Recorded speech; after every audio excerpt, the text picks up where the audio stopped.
नमस्कार दोस्तों, मैं डॉक्टर अंकुश कुशवाहा आज आपके लिए लेकर आए हैं कुछ विशेष चुनिंदा क्वेश्चन। क्योंकि केवीएस का एग्जाम की डेट लगभग आ चुकी है, तो इस बेस को लेकर आए हैं। और दूसरा आपके ये जो क्वेश्चंस हैं, ये आपके केवीएस एग्जाम के लिए प्लस जीआईसी के एग्जाम के लिए, टीजीटी और पीजीटी, इसके अलावा एमपी का जो ग्रेड एग्जाम होता है फर्स्ट ग्रेड का, उसके लिए काफी इंपॉर्टेंट क्वेश्चंस हैं। और अदर स्टेट में जो टीजीटी पीजीटी या कोई भी बायोलॉजी का एग्जाम है, अगर आप कोई भी एनीथिंग कोई भी बायोलॉजी का एग्जाम दे रहे हैं, तो सबके लिए इंपॉर्टेंट क्वेश्चंस की कुछ क्वेश्चन चुनिंदा आपके लिए छांट कर लाए हैं बायोलॉजी के। यदि आप हमसे जुड़ना चाहते हैं तो आप डॉक्टर नोट्स बायोलॉजी गूगल से, यानी गूगल प्ले स्टोर से इस ऐप को डाउनलोड कर सकते हैं।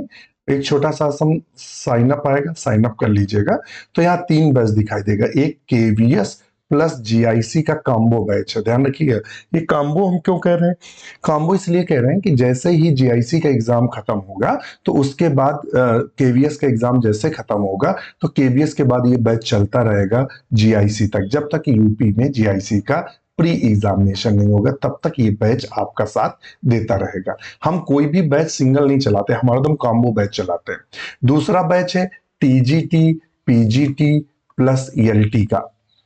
ये जो है ये 1099 का है। और ये टीजीटी पीजीटी एलटी, तो जैसे ही टीजीटी पीजीटी के एग्जाम खत्म हो जाएंगे, तो जब तक यूपी में नए फॉर्म एलटी के नहीं आ जाएंगे, उसका एग्जाम नहीं खत्म होगा, तब तक ये बैच आपका साथ देगा।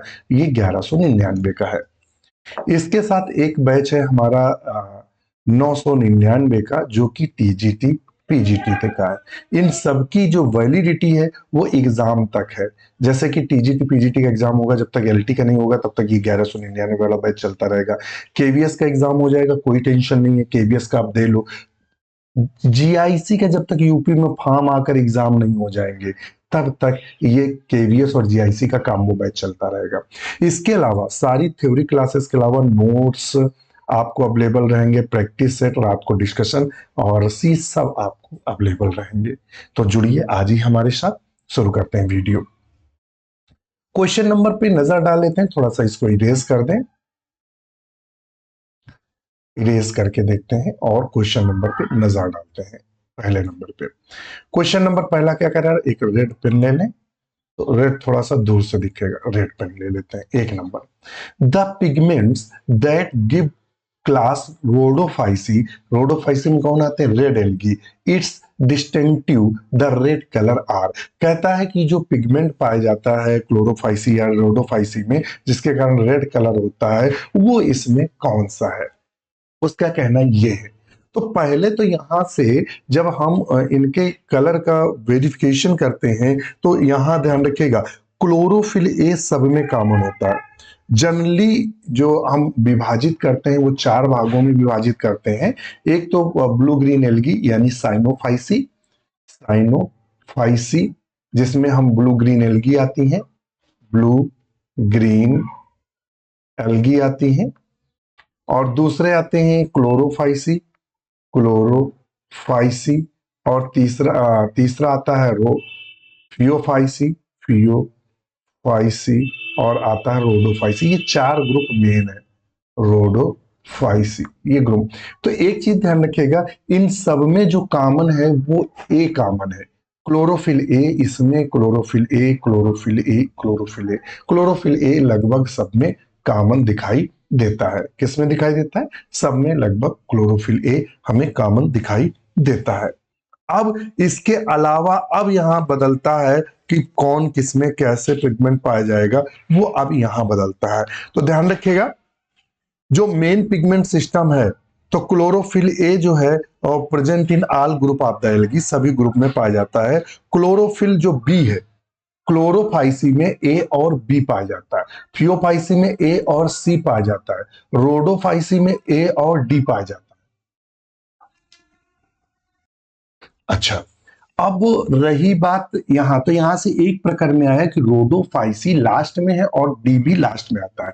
तो एक ऐसे भी याद कर सकते हैं, रोडो में डी आता है तो इसमें क्लोरोफिल डी पाया जाता है। ऐसे भी कुछ चीजों को आप याद कर सकते हैं। तो रोडोफाइसी ये।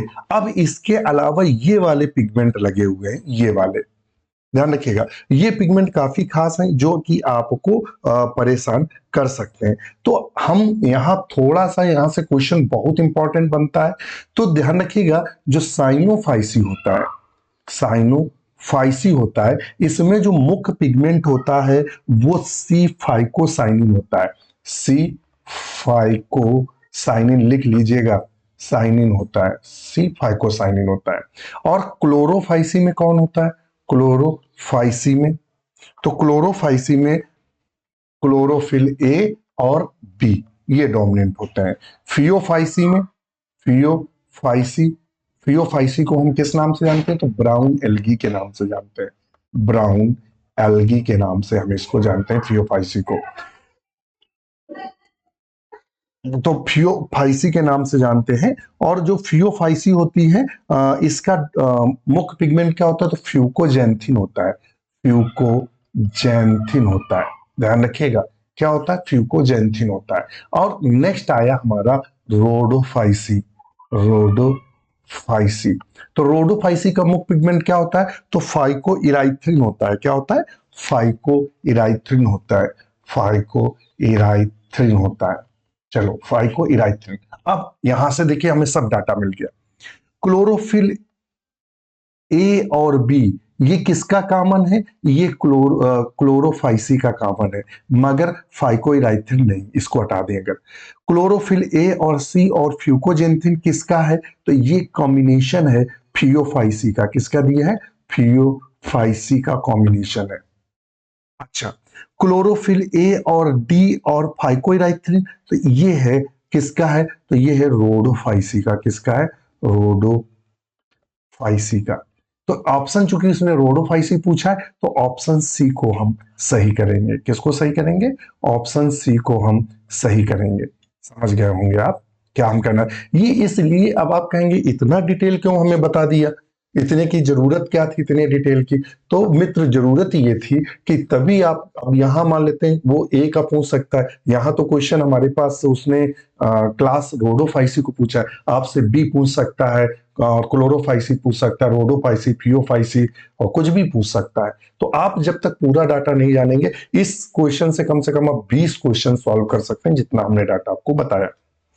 क्वेश्चन नंबर 2 पे क्या कहता है? कहता है the dominant stage of the spirogyra, dominant stage of spirogyra is the sporophytic stage. कहता है जो डोमिनेंट स्टेज होता है स्पाइरोगायरा, तो पहले हम स्पाइरोगायरा को जान लें। स्पाइरोगायरा एक एल्गी है, और इसे स्पाइरोगायरा क्यों कहते हैं? क्योंकि इनकी जो सेल्स होती हैं, इनका जो क्लोरोप्लास्ट होता है वो प्राय स्पाइरल होता है। क्या होता है? स्पाइरल। ये इस तरह से स्पाइरल होता है, ये ऐसे। तो इस जो क्लोरोप्लास्ट है वो स्पाइरल होता है, इसीलिए इसे स्पाइरोगायरा के नाम से जानते हैं। और ये कैसा है? एक फ्रेश वाटर एल्गी है, फ्रेश वाटर एल्गी है, अर्थात एक नॉन साल्टी वाटर, यानी बिना नमक वाले जल में पाया जाता है, जैसे कि नाली, बहते हुए जल में आदि में देखने को मिलता है। तो कहता है dominant stage spirogyra is the sporophytic stage. तो ये इसका सही आंसर क्या करेंगे? तो इसका आंसर करेंगे इट इज इनकरेक्ट। क्योंकि जो स्पाइरोगायरा होता है ये गैमेटोफाइटिक होता है। क्या होता है? गैमेटोफाइटिक होता है। गैमेटोफाइटिक का मतलब क्या होता है? दो वर्ड आएंगे, एक आता है गैमेटोफाइटिक और दूसरा शब्द आता है स्पोरोफाइटिक। क्या आता है? स्पोरोफाइटिक। तो गैमेटोफाइटिक का मतलब क्या हुआ? जब प्लांट बॉडी हैप्लॉइड हो तो गैमेटोफाइट कहते हैं, और जब प्लांट बॉडी डिप्लॉइड, द्विगुणित हो, तो स्पोरोफाइट कहते हैं। जैसे कि एंजियोस्पर्म, जिम्नोस्पर्म या मनुष्य, ये सब स्पोरोफाइट है। तो ये गैमेटोफाइट है, तो इट इज इनकरेक्ट। ये क्या है? गलत है कि ये स्पोरोफाइट होता है, क्योंकि ये गैमेटोफाइट होता है। नेक्स्ट क्वेश्चन चलते हैं। What is the similarity between gymnosperm और एंजियोस्पर्म?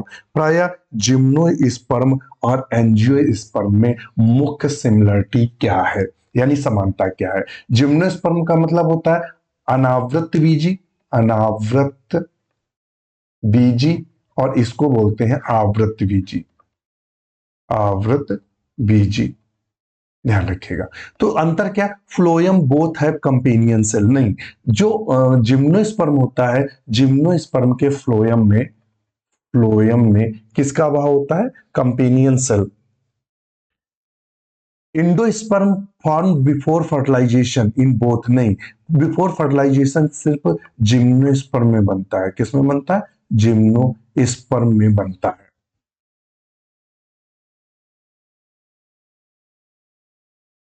समझ में आ गया। Origin of ovule and seed similar, ये बोथ बिल्कुल बिल्कुल गलत है।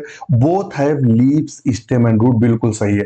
दोनों में पत्तियां पाई जाती हैं, दोनों में तना पाया जाता है, दोनों में जड़ पाया जाता है। तो ऑप्शन डी बिल्कुल सही है। आप किसी भी क्वेरी के लिए इस नंबर पर हमें कॉल या मैसेज कर सकते हैं। नेक्स्ट क्वेश्चन पर चलते हैं। क्वेश्चन क्या कह रहा है, in the given life cycle of angiosperm, ये एक एंजियोस्पर्म की लाइफ साइकिल, खासकर सूरजमुखी की। एक, दो, तीन, चार, पांच आर रिस्पेक्टिवली, उसने एक, दो, तीन, चार, पांच पूछा है। एक नंबर पे पूछा है कि इसका नाम क्या है, तो इसको बोलेंगे स्टिग्मा। क्या बोलेंगे, स्टिग्मा। इसका नाम क्या है, तो ये तो हमें लगता है एंथर दिया हुआ है। क्या है, एंथर। अब इसका सचर का दिया है तो फिर दूसरा नाम होगा, देख लेते हैं। तीसरा नंबर पे ये क्या है, ये पॉलन जर्मिनेशन हो रहा है। क्या हो रहा है, पॉलन जर्मिनेशन हो रहा है।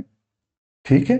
और ये प्राय क्या है, मेल गैमिटोफाइट है। क्या है, मेल गैमिटोफाइट है। नंबर पांच पे, पांच पता नहीं इसको दिया है कि किसको दिया है, पता नहीं। ये पूछा हुआ मुझे लगता है, तो ये तो फिर एग सेल के लिए है। पांच नंबर अगर इसके लिए दिया है, अगर इसके लिए दिया है, तो ये एम्ब्रियो सैक है। क्या है, एम्ब्रियो सैक का है। अब ये तो पता नहीं चल रहा कहाँ किसका दिया, चलो देख लेते हैं, यहां से पता चल जाएगा। वहां थोड़ा सा नंबर पास पास लिखे हैं, तो उतना कंफर्म नहीं हो रहा है। क्वेश्चन नंबर कौन सा है, चौथा नंबर। तो चौथे नंबर पे हम सही क्या करेंगे, ए नंबर। एक पे स्टिग्मा, दो पे एंथर, बिल्कुल सही है। तीन पे मेल गैमिटोफाइट, मेल गैमिटोफाइट, बिल्कुल ये मेल गैमिटोफाइट है, ये वाला। चार पे एग, तो बिल्कुल ये चार नंबर पे एग दिया है। पांच पे फीमेल गैमेटोफाइट, बिल्कुल सही है। Embryo psycho, embryo psycho female gametophyte के नाम से जानते हैं, तो वो फीमेल गैमेटोफाइट है। तो ये हमने, तो ऑप्शन ए बिल्कुल सही होगा। समझ गए। यही आपको बताना था कि एक, दो, तीन, चार, पांच पे क्या क्या है। नेक्स्ट क्वेश्चन चलते हैं। क्वेश्चन नंबर पांच, which one of the following is major difference between mosses and fern. Mosses में क्या आते हैं, मॉसेस में प्राय ब्रायोफाइट्स आते हैं। क्या आते हैं, ब्रायोफाइट्स आते हैं। और फर्न में क्या आते हैं, फर्न में प्राय टेरोडोफाइट्स आते हैं, टेरोडोफाइट्स आते हैं या टेरोडोफाइट आते हैं। फिर कहता है मेजर डिफरेंस, दोनों में बहुत बड़ा अंतर किस चीज का है, जो बहुत बड़ा अंतर है। Fern lack alternation of generation while mosses, बिल्कुल गलत। सब तो पढ़ेंगे तो हो जाएगा। Mosses facultative, the vascular bundles fern so xylem vessels which those are mosses like.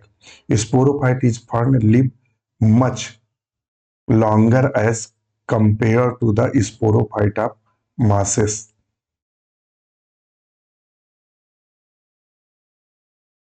इसमें कह रहा है जाइलम में वेसल्स पाई जाती है, ये गलत है। आएगा D number, sporophyte of ferns live much longer as compare to the sporophyte of mosses. Option बिल्कुल डी सही है। नेक्स्ट क्वेश्चन पर चलते हैं। गेमा कप क्या दे रहा है, gemma cup are small receptacles that give rise to the gamma यानी asexual, but these gamma cup are found in। तो देखिएगा जब हम मार्केंसिया को पढ़ते हैं, किसको पढ़ते हैं, मार्केंसिया, अगर आपने इस तरह से देखा होगा, ये मार्केंसिया है, बना ले मार्केंसिया। तो यहाँ छोटे छोटे कपनुमा संरचना पाई जाती है, जिसमें इस तरह से ऐसे ये गेमा पाए जाते हैं। क्या पाए जाते हैं, गेमा। और इनको बोलते हैं गेमा कप। क्या बोलते हैं, गेमा कप बोलते हैं। अगर इनको बड़ा करके देखेंगे तो गेमा कप इस तरह की बड़ी संरचना होती है, ये इस तरह की संरचना होती है, ये ऐसे। तो इनको गेमा कहते हैं। क्या बोलते हैं? गैमा। अब इनसे क्या होता है, यहां से जब ये गिर जाते हैं टूटकर, तो यहां से इस तरह से थैलस निकलते हैं। ये थैलस निकल आता है किसका? मार्केंसिया का। और यहां से फिर तो नए मार्केंसिया को जन्म देते हैं गेमा कप। तो गेमा कप किस में पाए जा रहे हैं? मार्केंसिया में देखने को मिलते हैं। तो ऑप्शन बी बिल्कुल सही है। नेक्स्ट क्वेश्चन देख लेते हैं। Match column first and column second and select the correct answer using code given below. इसमें कॉलम दिया है और हमें बताना है कि कौन सा किससे मैच करता है। ये उसने कहा हुआ है कि कौन किससे मैच करता है। तो देख लेते हैं। Haplontic life cycle, diplontic life cycle, इस तरह से उसने कई सारी लाइफ साइकिल दी हुई है। और उसने पूछा है कि किसमें कौन सी लाइफ साइकिल हमें देखने को मिलती है। काफी बड़ा क्वेश्चन है और आपको समझने की जरूरत है। हैप्लॉन्टिक लाइफ साइकिल क्या होता है? हैप्लॉन्टिक लाइफ साइकिल के बारे में समझ लें। जिनके जीवन चक्र में, ध्यान रखिएगा, जीवन चक्र में जो यन स्टेज है, यानी जो हैप्लॉइड स्टेज है, हैप्लॉइड स्टेज क्या हो? लॉन्ग हो, लंबी हो। और डिप्लॉइड स्टेज, डिप्लॉइड यानी द्विगुणित स्टेज शॉर्ट हो। क्या हो? शॉर्ट हो, बिल्कुल सॉरी, यह शॉर्ट हो, शॉर्ट में हो, छोटी हो। ध्यान रखिएगा। तो वो क्या कहलाएगा? हैप्लॉन्टिक। डिप्लॉन्टिक लाइफ साइकिल में क्या हो? डिप्लॉइड स्टेज, डिप्लॉइड स्टेज क्या हो? लॉन्ग हो। और हैप्लॉइड स्टेज इसकी, हैप्लॉइड स्टेज जो है वो कैसी हो? शॉर्ट हो, छोटी हो। हैप्लोडिप्लॉइंटिक का मतलब क्या हुआ? जिसमें दोनों स्टेज बराबर हो, जितनी एन उतनी 2n, ये लगभग लगभग बराबर हो। और एक तीसरी है, बस तीन ही दी हुई है। तो अब यहां हमें छांटना है कि ऑप्शन इसका कौन सा सही होगा। तो ऑप्शन इसका सही कौन सा होगा? ए नंबर। कौन सा सही होगा? ए। अब चलो छांट लो। हैप्लॉन्टिक स्टेज आएंगे यहां, many algae just like a Volvox. क्योंकि वॉलवॉक्स, स्पाइरोगाइरा, क्लमाइडोमोनास, ये सारे शैवाल हैं। और शैवाल कैसे होते हैं? तो ये हैप्लॉइड होते हैं। कैसे होते हैं? हैप्लॉइड, अगुणित होते हैं। तो इनमें बस थोड़ा समय जब जनन होता है, यानी दोनों के जब गैमेट्स आपस में मिलते हैं, तो उस समय डिप्लॉइड स्टेज होती है, फिर वो तुरंत उसमें मियोसिस जाइगोट के बाद हो जाता है। तो ये। अब बी नंबर पे कौन आएगा? Diplontic stage, seed bearing plant, gymnosperm and angiosperm, ये कैसे आएंगे? तो ये सब किस में आएंगे? प्राय सेकेंड में ये हम लेकर आएंगे। डिप्लॉइंटिक जो है वो सीड बियरिंग प्लांट, ये इनमें क्या होता है? डिप्लॉइड स्टेज, जो डिप्लॉइड स्टेज है, यानी ये सब कैसे होते हैं? डिप्लॉइड होते हैं। अभी हमने बताया था कि एंजियोस्पर्म, जिम्नोस्पर्म, ये सब द्विगुणित होते हैं। तो अब क्या होगा? अगर अभी यहां देख लेंगे तो समझ में आ जाएगा आपको तुरंत। ये यहां अगर देख लेंगे, ये एंजियोस्पर्म है। ये देखिएगा, यहाँ ये पौधा भी डिप्लॉइड है, इसकी ओवरी भी, पूरा पूरा पौधा डिप्लॉइड है। बस कुछ समय के लिए यहाँ जब ये पॉलन ग्रेन्स बने, माइक्रोस्पोर, ये यहाँ हैप्लॉइड हुए आके। और यहाँ जो एग बना, ये हैप्लॉइड हुआ, दोनों मिल गए तो फिर डिप्लॉइड हो गए, जाइगोट बन गया, फिर लंबी साइकिल चली। तो यानी 2n स्टेज बहुत लंबी होती है, इतनी लंबी होती है, और n स्टेज बिल्कुल थोड़े समय के लिए होती है। तो इसको बोलते हैं diplontic stage.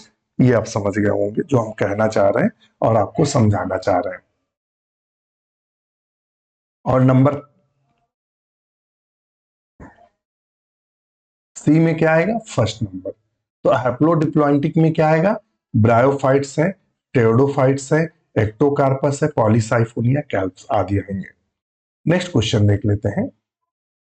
The number of cotyledons इन जीमेस, जीमेस क्या है? मोनोकॉट है। क्या है? मोनोकॉट है। मोनोकॉट का मतलब एक बीज पत्री है, एक बीज पत्री है, अर्थात ये मोनोकॉट है। ये तो बोले मोनोकॉट है। साइकस और पाइनस क्या है? साइकस क्या है? जिम्नोस्पर्म है। क्या है? जिम्नोस्पर्म है। ए भी क्या है? जिम्नोस्पर्म है। अब कह रहा है इनमें कॉटिलेडन्स कितने होंगे, तो हम आपको बता दें कि जो मोनोकाट होता है, मोनोकाट में हरदम कॉटिलेडन्स की संख्या एक होती है, तो इसमें आएगा एक। साइकस में कॉटिलेडन्स की संख्या दो होती है। पाइनस में मैनी होती है, कई सारे कॉटिलेडन्स पाए जाते हैं। तो इस प्रकार ऑप्शन क्या आएगा, बी नंबर को हम सही करेंगे। ध्यान रखिएगा, एक याद रखिएगा, साइकस में जो कॉटिलेडन्स की संख्या होती है दो होती है, और पाइनस में मैनी होती है। और एक बीजपत्री, अगर कहते द्विबीजपत्री, तो द्विबीजपत्री में कॉटिलेडन्स की संख्या दो होती है। तो यहाँ एक बीजपत्री ये दिया है तो हमने एक लगा दिया। साइकस में दो होती है और पाइनस में बहुत सी होती है, तो ऑप्शन बी बिल्कुल सही करेंगे। नेक्स्ट क्वेश्चन है 9 number. Masses and ferns are found in moist and sandy place because both, जो मास और फर्न होते हैं ये प्राय सैडी प्लेस और मॉइस्ट, यानी नम, क्या लिखेंगे हिंदी में, नम तथा छायादार स्थानों पर पाए जाते हैं। कहाँ पाए जाते हैं, नम तथा छायादार स्थानों पर पाए जाते हैं। मॉसेस और फर्न्स प्राय नम तथा छायादार स्थानों में पाए जाते हैं। अब ये प्राय जो नम और छायादार स्थानों में पाए जाते हैं, तो इनका कार्य क्या है, चूंकि इनको रिप्रोडक्शन के लिए, ऐसे आप समझ लो जनन के लिए क्या चाहिए, इनका स्पर्म वाटर में मूवमेंट करता है, जल में तैरता है, वाटर में मूवमेंट करता है।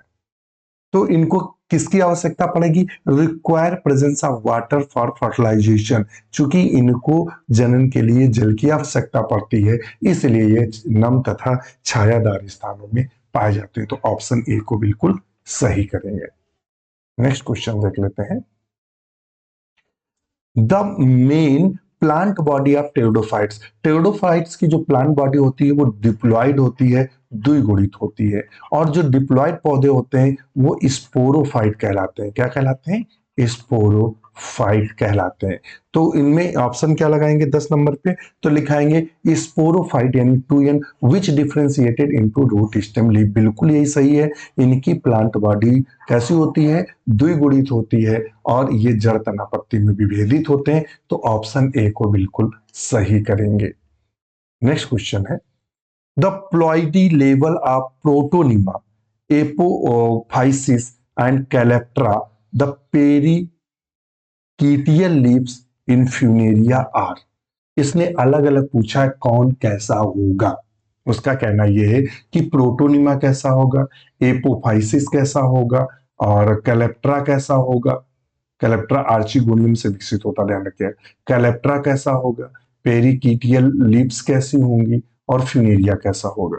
तो ऑप्शन इसका हम सही क्या करेंगे, तो ऑप्शन सही क्या करेंगे, प्रोटोनिमा। तो ये स्पोर से विकसित होता है, और स्पोर इसका होता है हैप्लॉइड। तो ये स्पोर से विकसित होगा, मान लो ये निकलता है जो पहली बार, इसे प्रोटोनिमा बोलते हैं। क्या बोलते हैं, प्रोटोनिमा। ये तो ये कैसा होगा, हैप्लॉइड होगा। एपोफाइसिस क्या है, एपोफाइसिस जो है ये कैप्सूल में पाया जाता है। किसमें पाया जाता है, कैप्सूल। और कैप्सूल डिप्लॉइड होता है। कैसा होता है, डिप्लॉइड। तो ये होगा 2n, द्विगुणित होगा। कैलेप्ट्रा आर्चिगोनियम से विकसित होता है। कैलेप्ट्रा किससे विकसित होता है, आर्चिगोनियम से। और आर्चिगोनियम जो होती है, आर्चिगोनियम जो होती है वो प्राय हैप्लॉइड होती है। पेरिकीटियल लीव्स, पेरिकीटियल लीव्स भी हैप्लॉइड होंगी, जो मुख्य पौधा है। क्योंकि जो फ्यूनेरिया का मुख्य पौधा होता है, फ्यूनेरिया का जो मुख्य पौधा होता है वो हैप्लॉइड होता है। तो आप हमें क्या आएगा, n, फिर क्या आएगा 2n, फिर क्या आया तीसरे पे n, फिर चौथे पे क्या आया n, यानी n 2n n और n। ऑप्शन डी बिल्कुल सही होगा। समझ गए होंगे आप क्या कहना चाह रहे हैं हम। नेक्स्ट क्वेश्चन है 12 number. Bryophytes can be separated from algae, कहता है कि bryophytes can be separated from algae because they are thalloid forms, have no conducting tissues, separated from algae, possess the archegonium with outer layer of the sterile cell, contain chloroplast their cells. Option सही क्या करेंगे, तो 12 में सी करेंगे, चूंकि इनमें archegonium, ध्यान रखिएगा, ब्रायोफाइट्स में ब्रायोफाइट्स में आर्चिगोनियम पाई जाती है, आर्चिगोनियम पाई जाती है, जबकि एल्गी में ऐसी कोई संरचना नहीं पाई जाती, इसलिए ऑप्शन सी को हम सही करेंगे।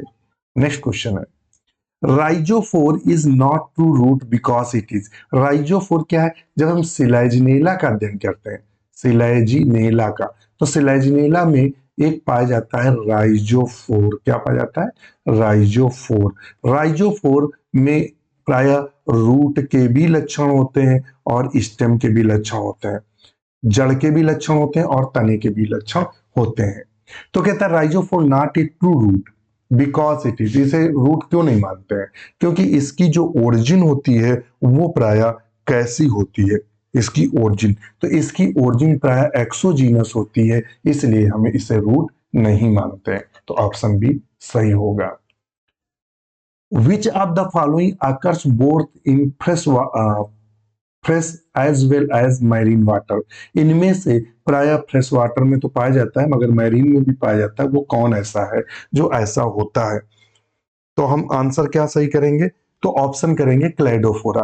Cladophora occurs both in fresh water and as well as marine water, Cladophora, ध्यान रखिएगा। क्लेडोफोरा क्या होता है, ये एपीजोइक होता है, ये किस पर पाया जाता है, ये स्नेल पर पाया जाता है, किसमें पाया जाता है, स्नेल पर पाया जाता है, ध्यान रखिएगा, एपीजोइक। ओडोगोनियम की खास बात क्या है, ये भी एल्गी है और इसमें की खास बात है कि इनमें कैप सेल पाई जाती हैं, क्या पाई जाती है, कैप सेल पाई जाती हैं।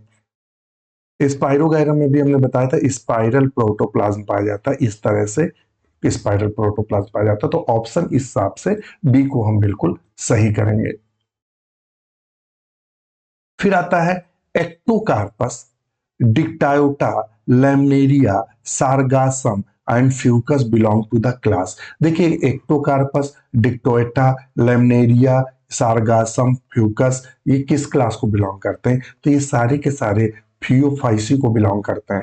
किसको बिलोंग करते हैं, तो ये प्राय फियोफाइसी को बिलोंग करते हैं, यानी ये सब के सब ब्राउन एल्गी के अंतर्गत आते हैं। और इसमें जितने दिए हैं सारे के सारे कैसे होते हैं, मैरीन होते हैं, यानी समुद्री होते हैं, अर्थात ये सारे के सारे समुद्र में पाए जाते हैं।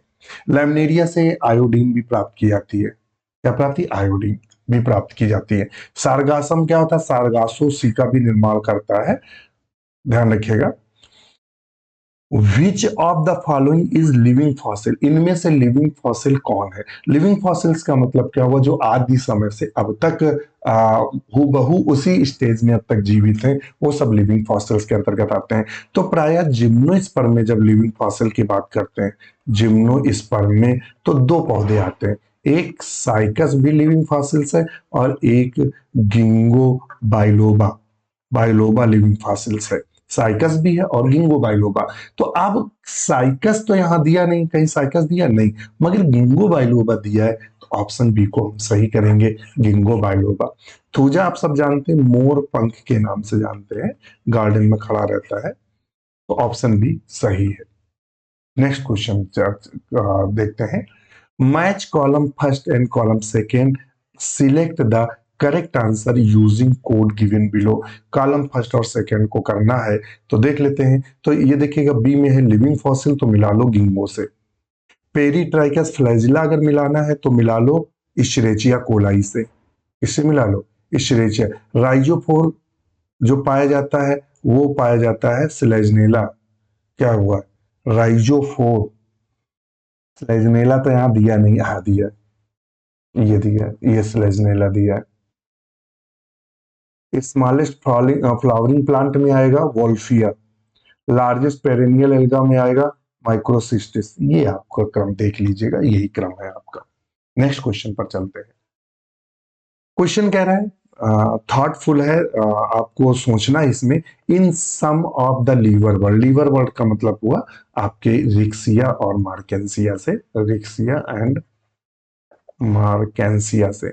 दे आर स्पेशल इलोंगेटेड सेल कॉलिलेटर, इनमें एक लंबी सेल्स पाई जाती इस तरह से जिसमें स्पाइरल थिकनिंग होती है, जिनको हम इलेटर के नाम से जानते हैं। That possess a helical thickening of cell wall, इनमें इस तरह से एक हेलिकल थिकनिंग सेल वॉल में देखने को मिलती है। As elater lose water, they shrink longitudinally and compress the helical thickening like spring.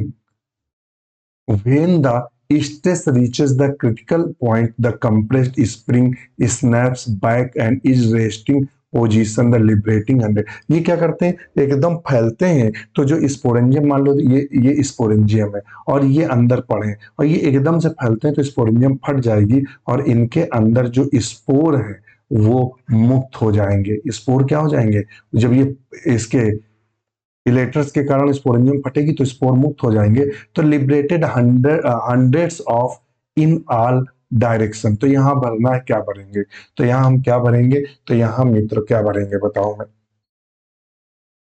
तो अभी हमने क्या बताया, मुक्त क्या होते हैं, बताइए मुक्त क्या होंगे। अभी 18 नंबर पे क्या बताया, क्या मुक्त होंगे, तो हमने कहा बहुत सारे स्पोर मुक्त होते हैं।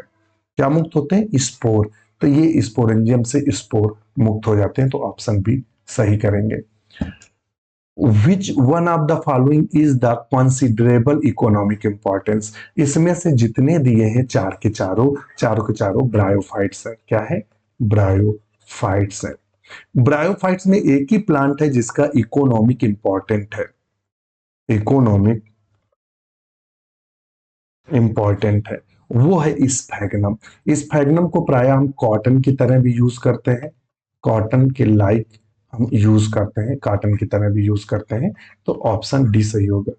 इसे बॉग मास के भी नाम से जानते हैं। किसके नाम जानते हैं, बॉग मास के भी नाम से जानते हैं। और आज का लास्ट क्वेश्चन, नहीं अभी हैं दो question. In gymnosperm endosperm is formed by, gymnosperm में एंडोस्पर्म बिफोर फर्टिलाइजेशन बनता है, बिफोर फर्टिलाइजेशन बनता है, अर्थात निषेचन से पूर्व ही इसका निर्माण हो जाता है। अब यहां आंसर हमें क्या देना है, endosperm form by fusion between male and female gamete, बिल्कुल गलत है। Fusion between male and female बिल्कुल गलत, फ्यूजन होता ही नहीं। Fusion between egg and male gamete बिल्कुल गलत है। जर्मिनेशन ऑफ मेगास्पोर, बिल्कुल यही सही कर देंगे, germination of megaspore. Option D सही है। फिर आता बोटेनिकल स्नैक, किसे कहते हैं, बोटेनिकल स्नैक के नाम से हम किसे जानते हैं, तो टेरिडोफाइट को पादप जगत का बोटेनिकल स्नैक के नाम से जानते हैं। किसके नाम से जानते हैं, पादप जगत का स्नैक्स के नाम से जानते हैं, टेरिडोफाइट। इनको प्लांट किंगडम का एम्फीबिया कहते हैं, इनको प्लांट किंगडम का एम्फीबिया कहते हैं, इनको प्लांट किंगडम का रेप्टाइल्स भी बोलते हैं। ध्यान रखना, रेप्टाइल्स भी बोलते हैं, किसका, प्लांट किंगडम का, प्लांट किंगडम का रेप्टाइल्स, इनको प्लांट किंगडम का एम्फीबिया भी बोलते हैं। तो ऑप्शन, चूंकि बॉटेनिकल स्नैक पूछा है तो ऑप्शन डी को सही करें। वीडियो कैसा लगा कमेंट जरूर करिएगा। इसी के साथ नमस्कार।